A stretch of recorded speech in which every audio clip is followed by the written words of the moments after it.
बहुत समय पहले की बात है, एक विशाल और समृद्ध राज्य में एक राजा राज्य करता था। उसका नाम राजा विक्रम था। वह बुद्धिमान, न्यायप्रिय और परोपकारी था। प्रजा उसे बहुत प्रेम करती थी क्योंकि वह हमेशा उनकी भलाई के लिए कार्य करता था। उसका राज्य सुख शांति से भरा हुआ था और सभी लोग खुशहाल जीवन व्यतीत कर रहे थे। लेकिन राजा विक्रम के मन में हमेशा एक सवाल उठता रहता था। सच्चा सुख क्या है? क्या वह मेरे पास है? उसने जीवन में सब कुछ पाया था, शक्ति, धन, सम्मान और ऐश्वर्य। परंतु उसका मन अक्सर अशांत रहता था। वह चाहता था कि उसे सच्चे सुख और संतोष का रहस्य पता चले। एक दिन उसने दरबार में घोषणा की, जो व्यक्ति मुझे सच्चे सुख का रहस्य बताएगा, उसे मैं इनाम दूंगा और उसे अपना सलाहकार बनाऊंगा। इस घोषणा के बाद दूर दूर से विद्वान, साधु और दार्शनिक दरबार में आए। सबने अपने अपने विचार प्रस्तुत किए। किसी ने कहा कि सच्चा सुख धन में है, किसी ने कहा कि शक्ति में है, तो किसी ने कहा कि ज्ञान में है। परंतु राजा किसी से भी पूरी तरह संतुष्ट नहीं हुआ। एक दिन राजा शिकार के लिए जंगल में गया। शिकार करते करते वह अपने सैनिकों से बिछड़ गया और रास्ता भटक गया।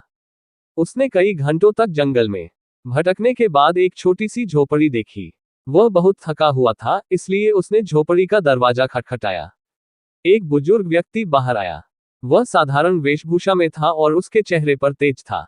राजा ने उससे कहा, मैं रास्ता भटक गया हूं और बहुत थका हुआ हूं।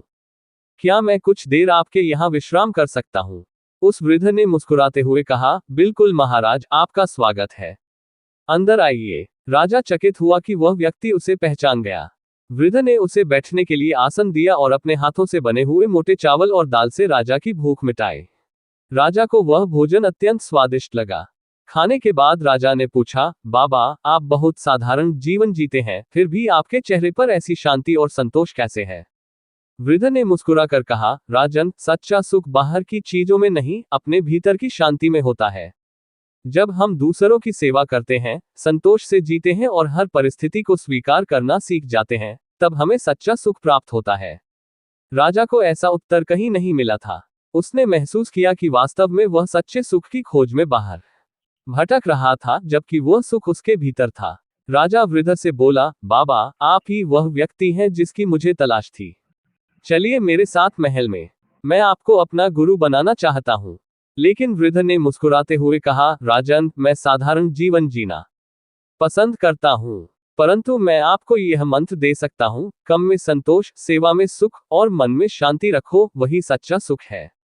राजा ने उस मंत्र को अपने जीवन का सिद्धांत बना लिया। जब वह महल लौटा, उसने अपने राज्य में कई बदलाव किए। उसने करों को घटा दिया, गरीबों के लिए भोजनालय बनवाए, शिक्षा को अनिवार्य किया और न्याय व्यवस्था को और भी पारदर्शी बना दिया। धीरे धीरे उसका राज्य पहले से भी अधिक समृद्ध और खुशहाल हो गया। लेकिन सबसे बड़ा परिवर्तन राजा विक्रम के भीतर आया। अब वह संतोष के साथ शासन करता था। उसके चेहरे पर भी वैसी ही शांति और संतोष झलकने लगा, जैसी उस वृद्ध के चेहरे पर थी। वह अब जान चुका था कि सच्चा सुख किसी भौतिक वस्तु में नहीं, बल्कि सेवा, प्रेम, करुणा और आंतरिक संतोष में है। सीख। इस कहानी से हमें ये शिक्षा मिलती है कि जीवन में सच्चा सुख पाने के लिए हमें अपनी सोच को बदलना होता है। संतोष, सेवा और सकारात्मकता ही वह कुंजी है जो हमारे जीवन को सुखमय बना सकती है।